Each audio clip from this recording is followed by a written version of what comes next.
సామాజిక అస్త్రం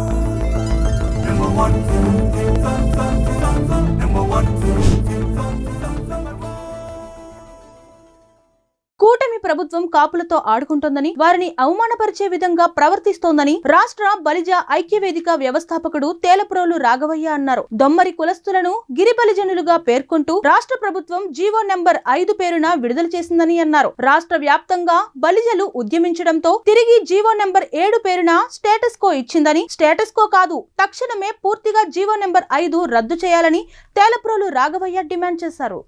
ఈ మధ్య కాలంలో ఇప్పటి ప్రభుత్వం బలిజలు కాపులంటే ఎందుకో చాలా చులకన భావంతోనూ వీళ్ళందరూ అనాగరికులు, తెలివితేటలు లేని వాళ్ళన్న యొక్క భావనతో మా మీద రకరకాల ప్రయోగాలు చేస్తా ఉన్నారు. చాలా బాధాకరమైన విషయం.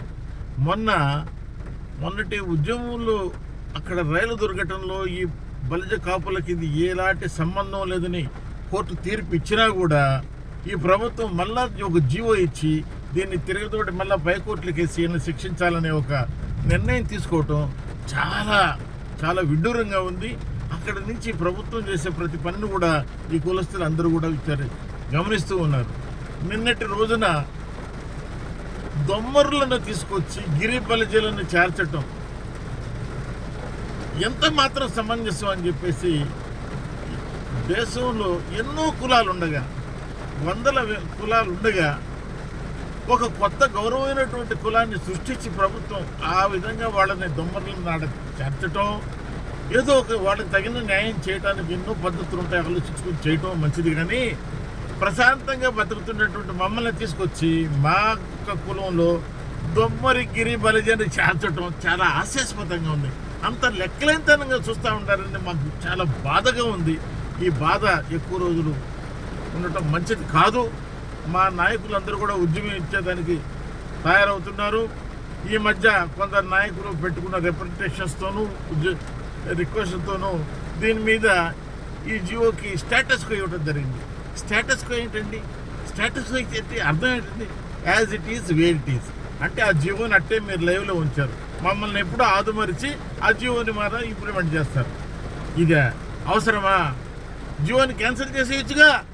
అదే కదా మేము కోరేది. స్టేటస్ కో ఎందుకు? మా యొక్క పేషెన్స్ని టెస్ట్ చేయటమా? కానీ మంచి పద్ధతి కాదు. ఆ జియోని వెంటనే మీరు క్యాన్సిల్ చేయండి. మీరు ఏ కులంలో అయినా వాళ్ళని పెట్టుకుంటే మాకు అభ్యంతరం లేదు. ఇది ఈరోజు ఒక్క ఆంధ్ర రాష్ట్రంలోనే కాదు, తెలంగాణలోను, కర్ణాటకలోను, తమిళనాడులోను, ఆంధ్రాలోను బలిజలు చాలామంది జీవిస్తూ ఉన్నారు. వాళ్ళందరూ కూడా ఈరోజు చాలా బాధపడుతున్నారు.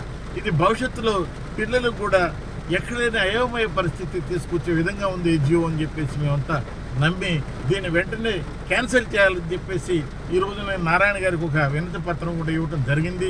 ముఖ్యమంత్రి గారికి ఇంకా కన్సల్ట్ సెక్రటరీస్ అందరికి కూడా వినతి పత్రాలు సమర్పించుకోవడం జరిగింది.